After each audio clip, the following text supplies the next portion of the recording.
Greetings and welcome, noble adventurers. I am Sir JP. What's up, guys? This is JP with Leprechaun Fantasy Workshop. Just screwing around. Some of you guys might know I do have a full suit of armor, and some of my coworkers might suspect that I wear it from time to time. Maybe. It is every now and then fun just to screw around.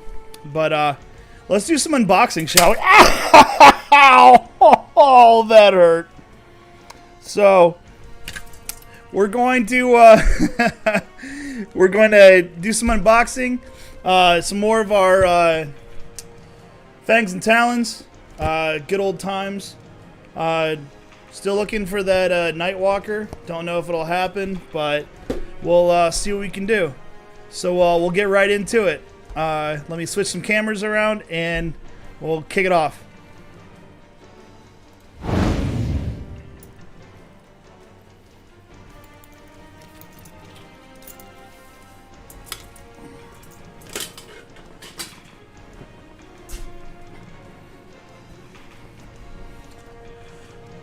I've got a golden ticket.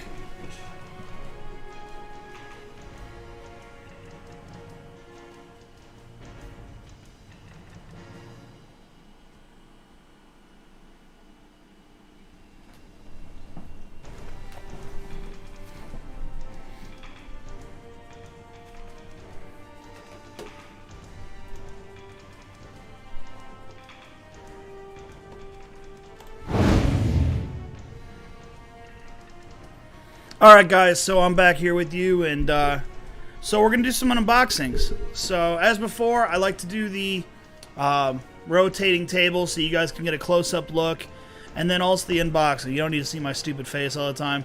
And no, I'm not wearing a helmet still. I might be louder though because I feel like I'm deaf after it's slammed on my head. But let's get right into it. Again, I have not opened any of these yet. I just cut the tape that's on the sides.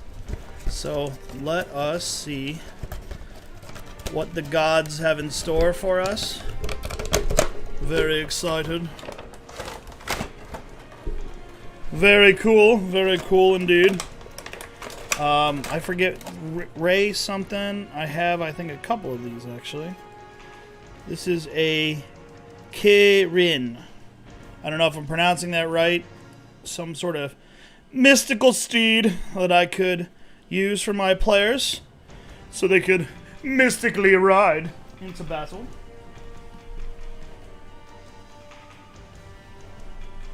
Yeah, and don't kill me, guys. Some of the stuff I do know the backgrounds of. Some of it I have no idea. I'm just joking around. There's probably some elegant backstory. It's some god or something like that. And here I'm making a joke that it's a steed. We got here some lizard folk. Very cool. You can never have too many of those. Those are ones that I really love to have duplicates of. This looks like some sort of cultist. It'd probably help if I put my glasses on, huh?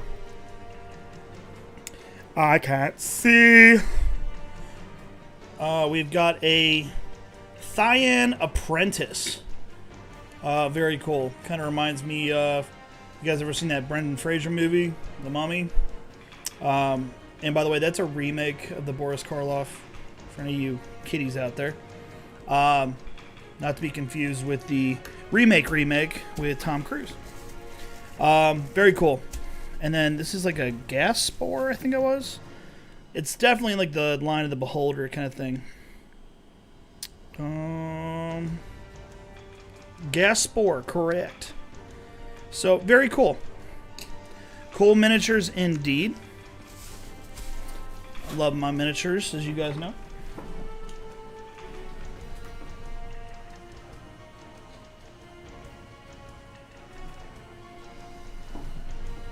Alright, let's move on to our next box. So, for any of you guys who are new to the whole buying boxes, buying bricks, buying cases, it depends by what it is. But a box, you get 4 miniatures in a box. Boom, 4 collectible figures inside. There's generally one large or huge inside a box. and then assorted, small, medium. I've actually gotten 2 larges in a box before, or it was like a huge and a large. It was like I got the golden ticket from Willy Wonka. I would sing the song, but then I'd probably get hit with, you know, non-profitability. So, all right, moving on to our next. So these boxes too, they run generally like, I want to say in like the $20 range. I don't want to say they're exactly 20. They could be on sale. They could be, you know, 18. They could be 16. Some, you know, it depends on what you're getting, what case. We got an Earth Elemental. Very cool. Never have too many elementals. I like to use a bunch of elementals, the big ones, in like rooms as like traps and stuff like that. You know, you have a room and you have like a fire elemental, water elemental, earth elemental, wind elemental, and there's like a puzzle they have to solve, and if they get it wrong, then one of the elementals comes at them each time, that kind of thing. We've got animated armor. Very cool. For animated armor, I had an idea.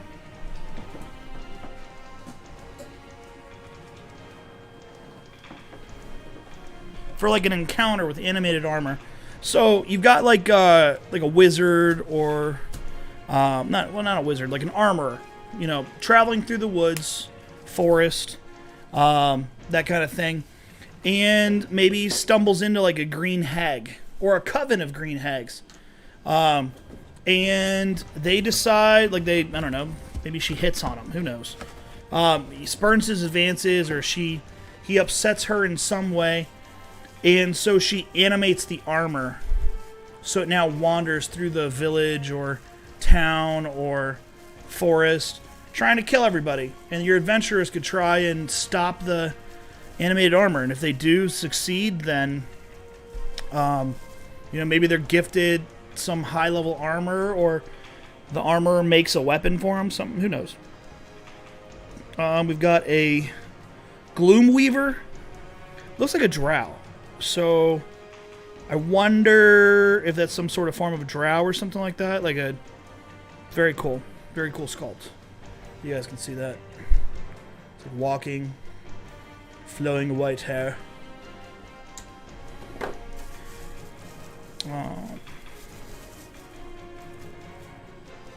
And a blight, I think, right? Yeah, twig blight. So there's different blights like vine and twig and some other, maybe ivy. I don't know. I think there's 3 of them, like that had miniatures. There might be more. Don't kill me. But very cool. They're like kind of like.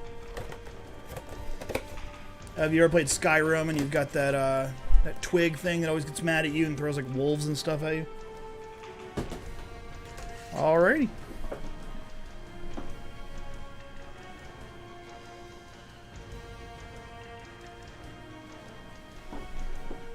Very cool.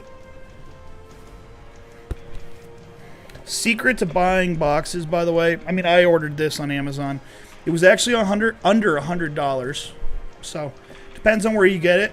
I've gotten bricks for $150. Gotten bricks for $68. Miniature Mart has a sale. It was awesome. Had a sale. Don't kill me. And this is not advertised, by the way. I'm just mentioning where I get stuff. So, when you get the box, check to see, does it weigh more than another box? Plastic, you can generally feel the difference. This one actually feels heavier.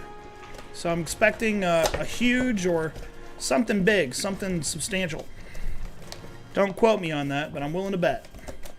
If I were a betting man. Oh, see, my bet paid off. Oh, there goes wings. It's a dragon.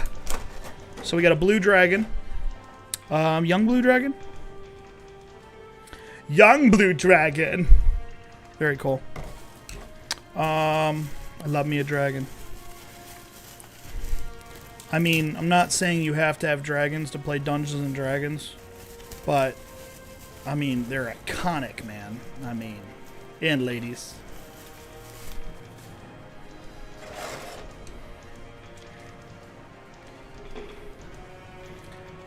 I'm a bird.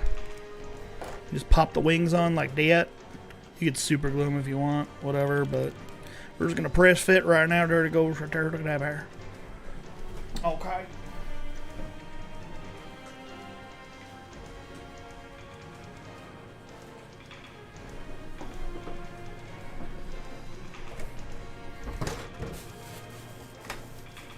Let's see here what we got. Oh, there's something in there. All right. We got another animated armor. You get duplicates. That happens. It is not a big deal, guys. I actually have a lot of animated armors. No problem. I don't know if you guys watched. It's a Disney movie way back when. Bedknobs and Broomsticks. Loved the movie as a kid. About a witch. And like she's British during World War II. She raises a bunch of entire army of suits of armor from like a British museum, and they go fight the Nazis. I mean, what more could you want? So that's pretty cool. This looks like a Goliath fighter. I am right, Goliath fighter with a big old hammer. Hammer time. And a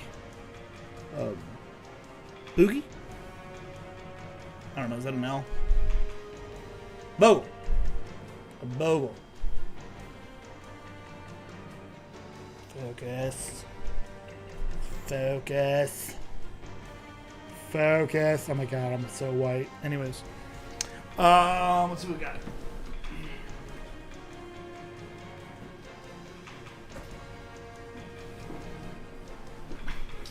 And if you're wondering right now, well, JP, how is your flesh so white? It's because I have not left my house in 1,000 years because I work all the time. And I work from an office. Inside my house. It's fun.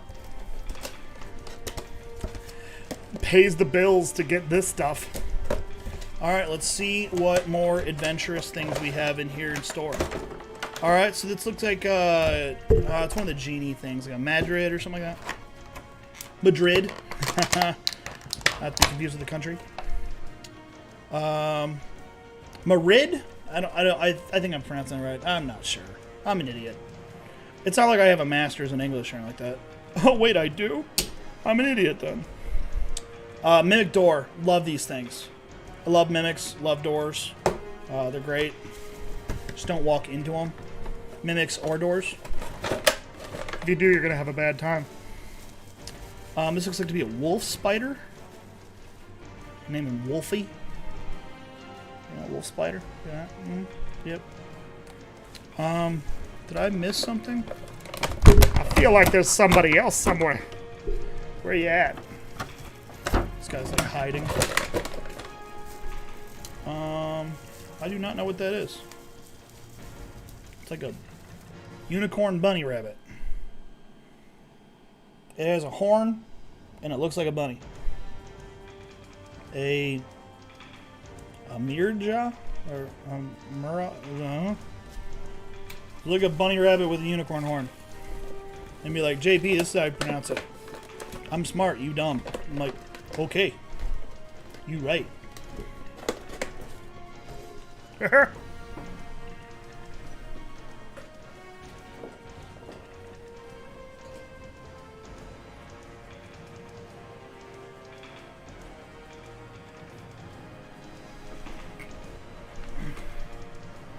Very cool. Let's try and get a little bit more light in here. Boom. And then he said, let there be light. Oh. Did we already open this one? Yeah, we did.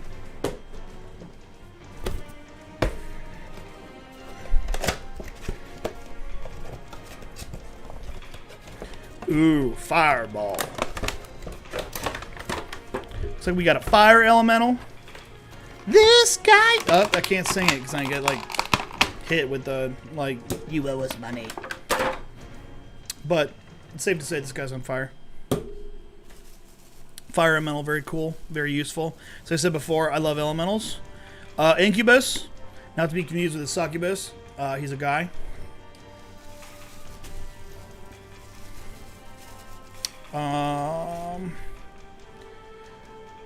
It's like a skeletal alchemist. Very cool. So I don't know if he like works in. I mean, it looks like he's got a little skull face. You can see that skull face, but very cool. He's got some sort of potion in his hands. That'd be kind of a cool idea. You got you know, some potion shop, and you walk in, and it's an undead or a skeleton selling the potions. Maybe be controlled by some other guy or gal. You've got a Fire Genasi Fighter. It's a really good pose, too, and I really do like the paint job of that. Very cool.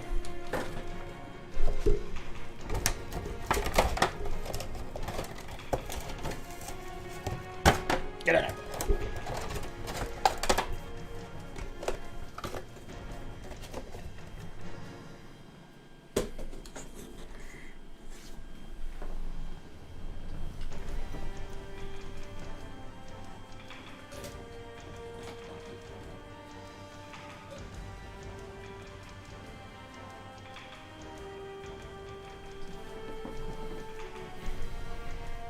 Alrighty.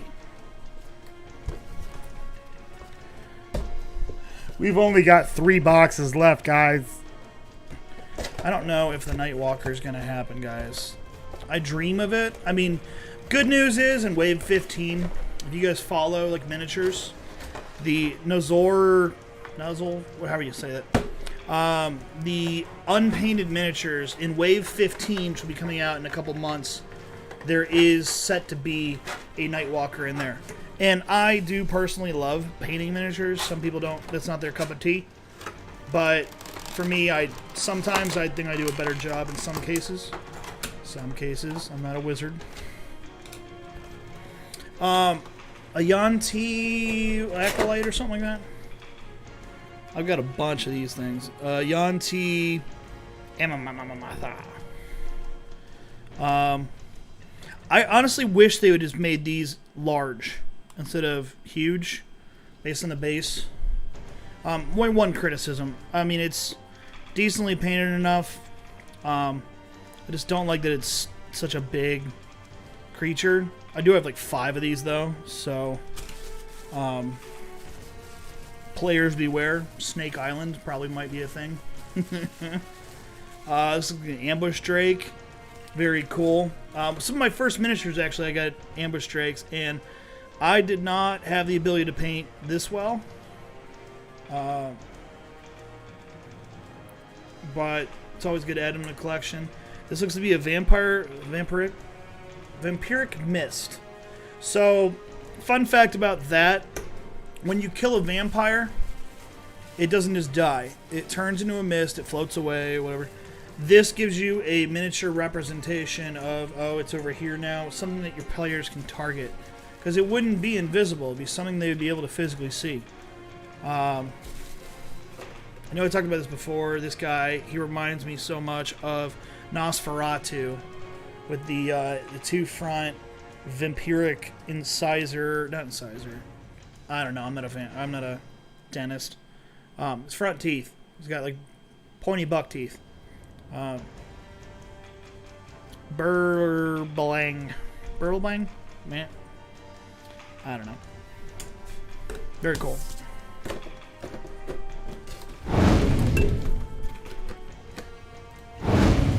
And sorry for the quick jump. That was me smacking the mouse with the button.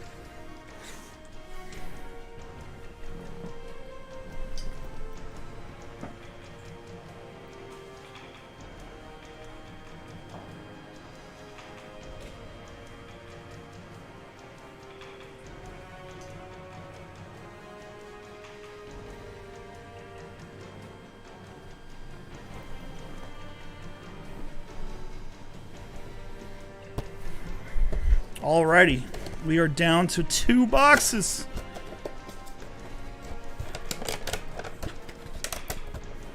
Oh, something looks big in there.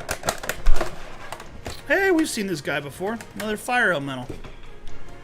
Can't complain about that. Again, maybe I'll build a like a temple that has a bunch of these big guys, and then I have a bunch of small ones too.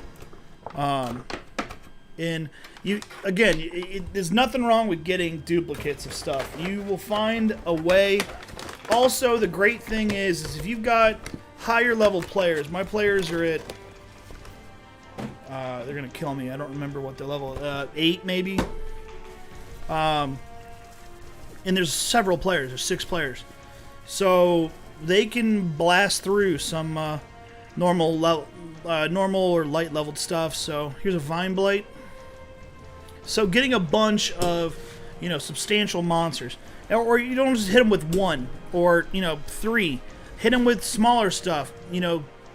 Create your own monsters. Give them pack tactics. That's a way to up the difficulty. You don't want to have an encounter be like all the players take their turn and then it's done. At the same time, you don't have a one-shot monster where, I sent a red dragon out there and it took out 3 players and killed them in one breath. You want to make it, challenging, but at the same time fun for everyone. So, as you can probably tell, this is another Goliath fighter. This one has a sword. His sword is suffering from bendyitis. It's a true medical condition. You can ask your doctor about it. If the condition lasts more than 4 hours, you need to just put it in some warm, hot water, straighten it out, and then dip it in some cold water, and that will straighten that bad boy right out. As you can see, I keep on bending it, and it is taking a little bit better the shape, but that's more of a permanent fix. You don't want to play with it too much, because eventually going back and forth, you could end up just snapping it right off. And what we got here? Come here. Come on, got her. Oh, very cool. Cobalt Sorcerer. Never have too many Cobalts. Again, higher party level. You can still use goblins. You can still use Cobalts. Just tag them up, large numbers. Give them, have them fight an army. Have them fight, maybe a bunch of Cobalts in service to a young dragon.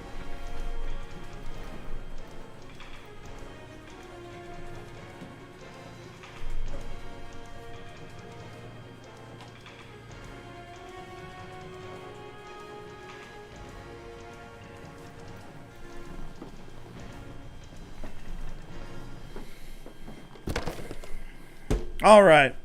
And we'll get rid of that. We're on to our last box. And then there was one. Any you book readers out there, Agatha Christie, give it a check. And then there was none. It's a great book. Murder mystery. Fun times. Heard something rattle in there. Don't know what that is.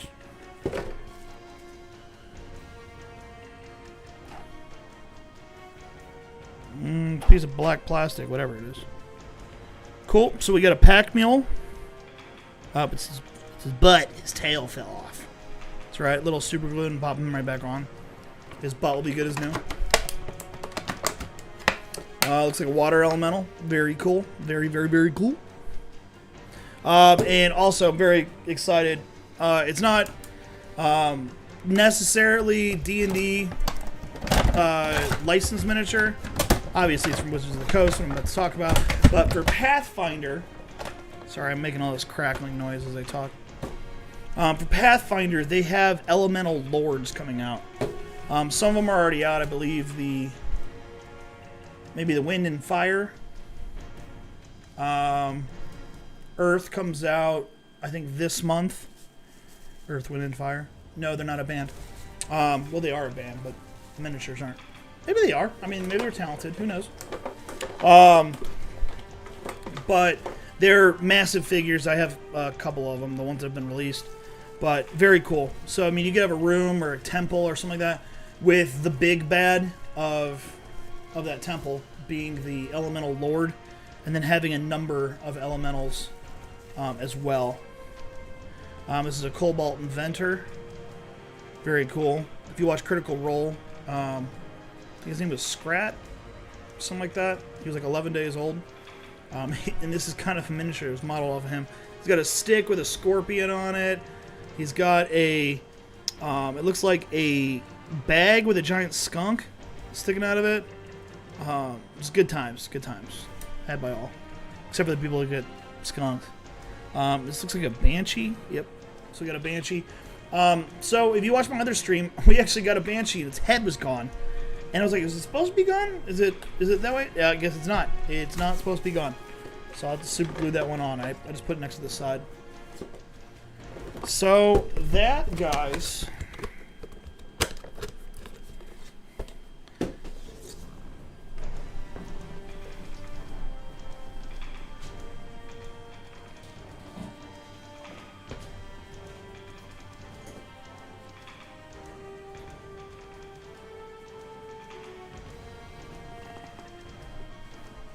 Grab his little tail.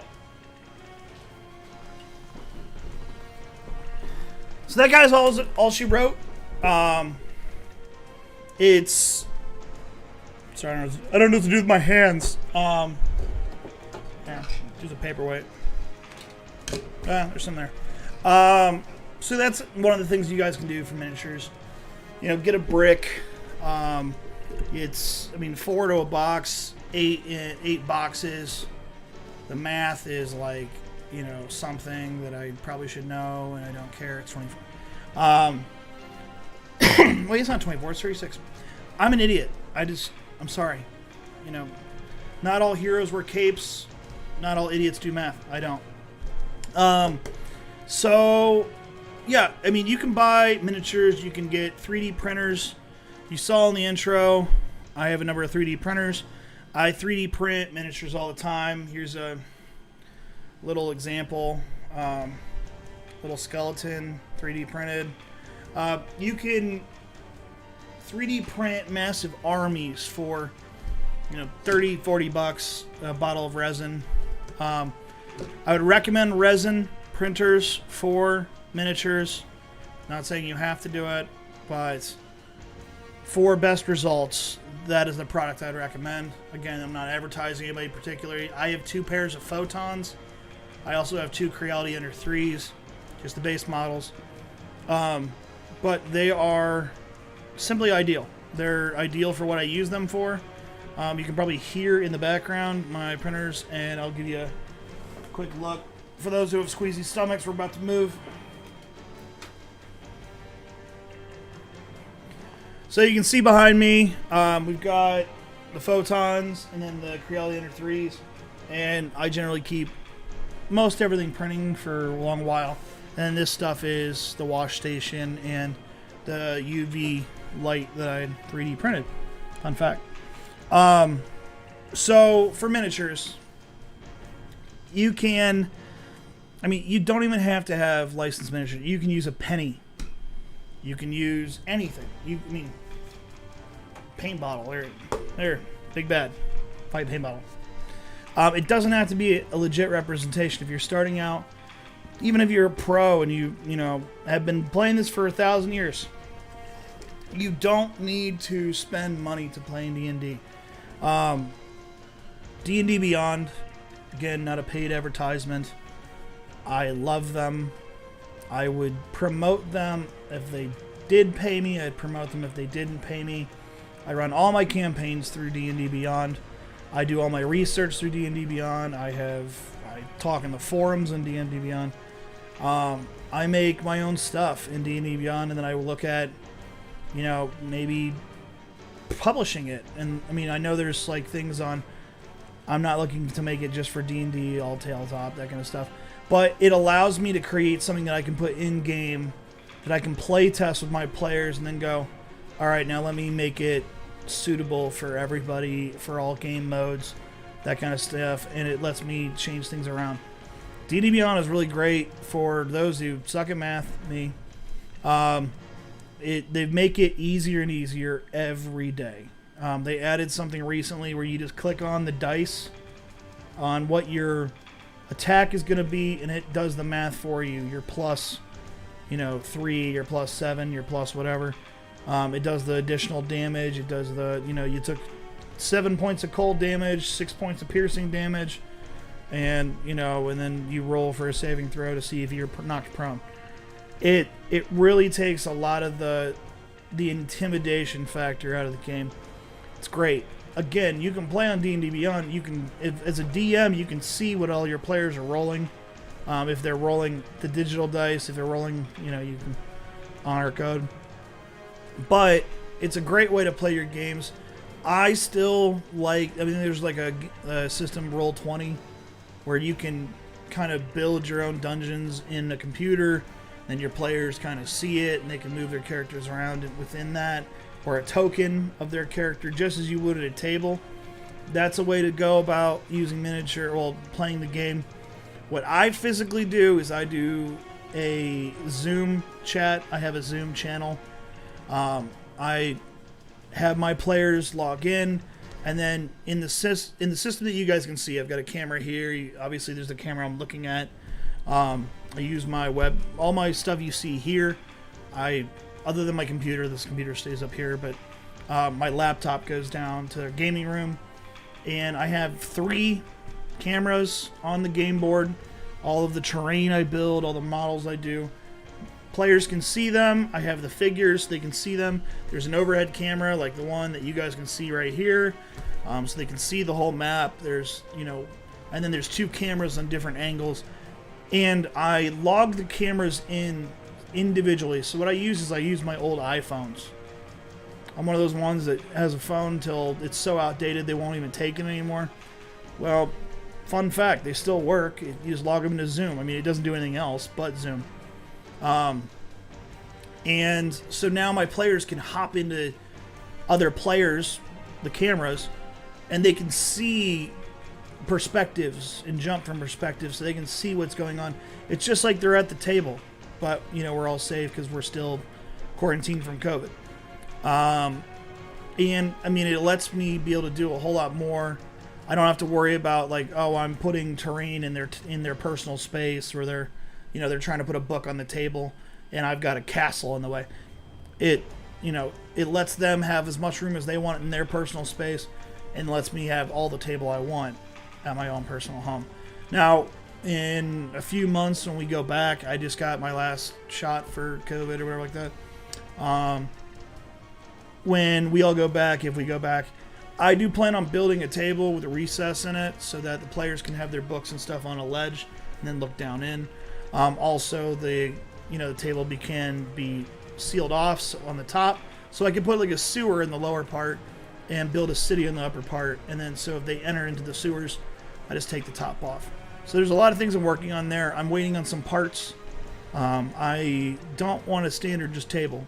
I want a table that has a number of components for D&D. So I want internal fog machines. I want internal lighting in the table, LED lights, so I can change it all around, and a few other gizmos and gadgets that I'm working on.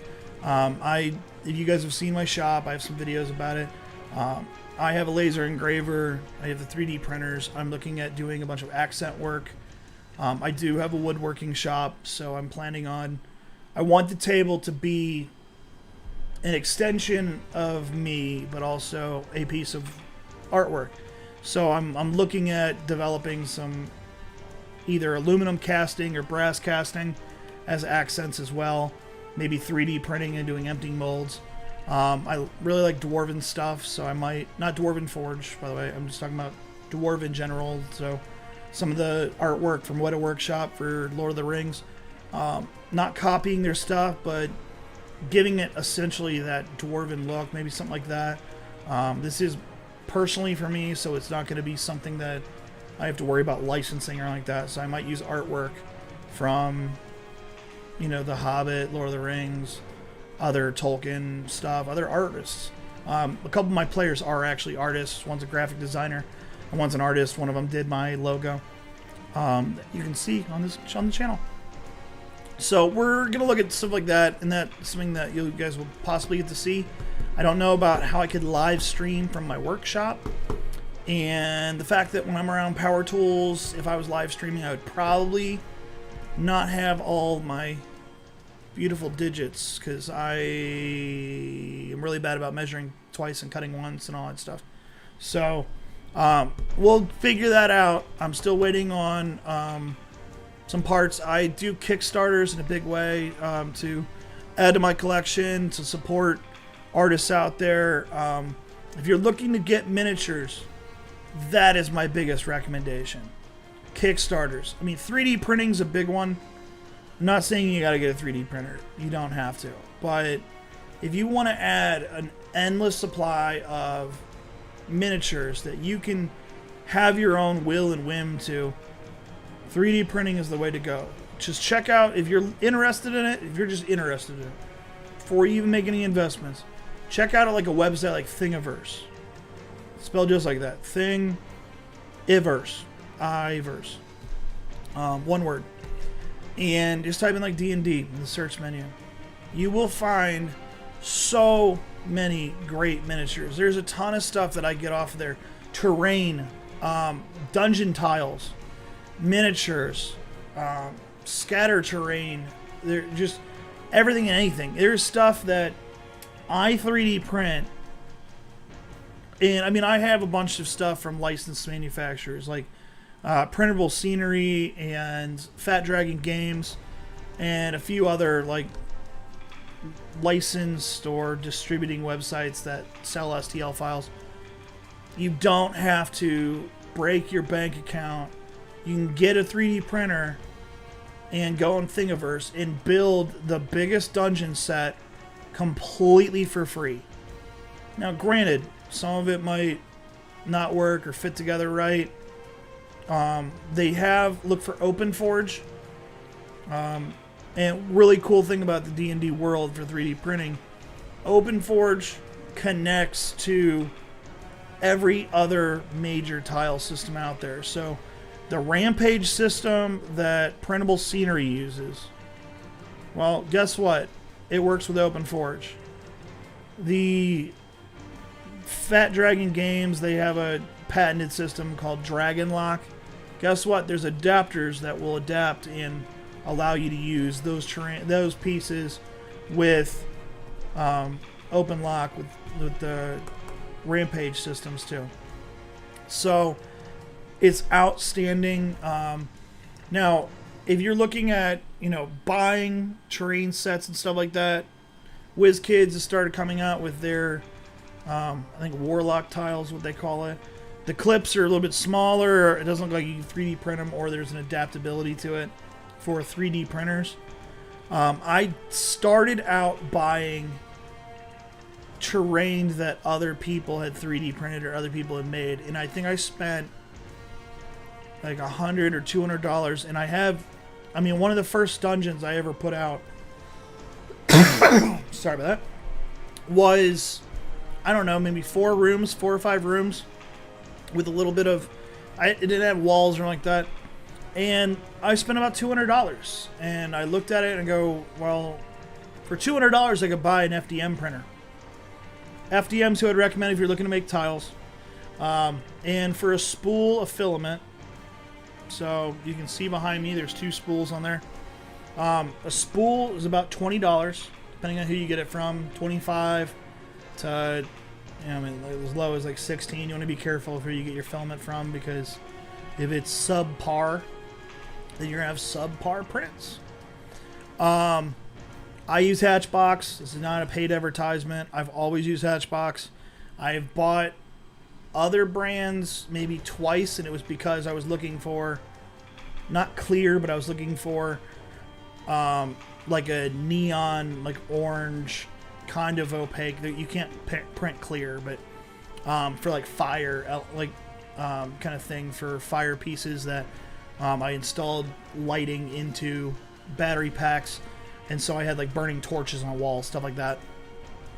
And that was the only time I didn't use Hatchbox. Hatchbox is the way to go, in my opinion. Again, not a paid advertisement, just game recognized game. They got a great product. It works. I rarely have problems with the filament. The printers, on the other hand, is because I'm an idiot. I don't always set them the way they should be. It happens. I print with rafts. That's like a piece of plastic is printed underneath whatever your miniature is going to be. A lot of people tell me, like, why do you do that? Because it wastes so much filament. Here's the thing. I rarely have a failure, a complete failure, ever. And I don't calibrate my printers all that often. I don't have to, because when I print a raft, not, by the way, this is FDM I'm talking about, not photons, not resin printers. That's a whole nother animal. I'm still learning on those.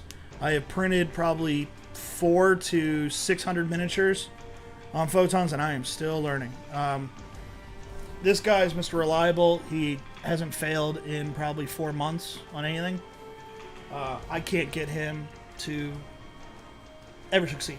So, and I mean, and it's just, you know, trying to figure out, dial it in, recalibrate, change out the FEP, you know, and I mean, they're the same machine, same model, same make, same everything. You know, I got right with one of them and didn't get it right with the other. And it just, so I just mainly print with the one that works, and then every now and then I'll test out the other one when I have a bunch of stuff that I want to print. Not a big deal.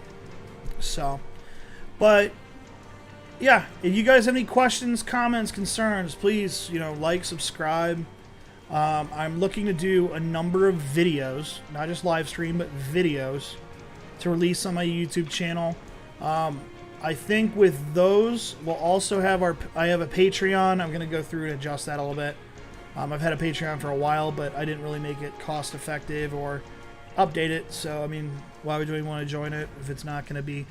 But I think once we get the Patreon figured out, we'll post all the videos. But what I want to do is there's always going to be a live stream on Monday at 8 o'clock Eastern. There will always be I want to have a video release also every week. So like a 2-hour Monday, like painting tutorial, or maybe like gaming design, that kind of stuff, and then some sort of video release. And then we might add in like a 3D terrain or 3D printed review of some models I've gotten. You know, you guys can ask questions, comments, concerns. You know, hey, how did this, where'd you get this? How did you, you know, make that? Or, you know, what colors did you use? That kind of stuff. And we can go over everything. So again, please let me know what you guys want to see. I am still learning. You know, if you think in the comments, if you think the music's too loud, let me know. If you think music is overrated and I should have the sweet sounds of silence, let me know. If I'm learning still, I had YouTube actually dinged me with a copyright infringement on all of my music and all my videos. I do have the license for all the songs that I do play. I'm a published author. I do know about licensing and that kind of stuff. I just didn't know that I had to tag it in a certain way, and I didn't do that. So I am disputing those and getting that resolved. But I do want to turn this into something that you guys can all enjoy and maybe make it bigger. You know, congregating to the game room and doing more in there. Again, I'm just growing the channel, growing the stream, growing the, you know, what you guys want to see, and it's all based on what you guys want to see. So, all right, well, you guys have a great rest of your day. Be safe out there. This is the first day of my vacation. Have a happy Mother's Day for all the mothers out there, for all the D&D, Pathfinder, tabletop mothers out there. Take care of your, you know, little ones, your companions, your whatever. And have a great, wonderful day. May all your rolls be natural 20s.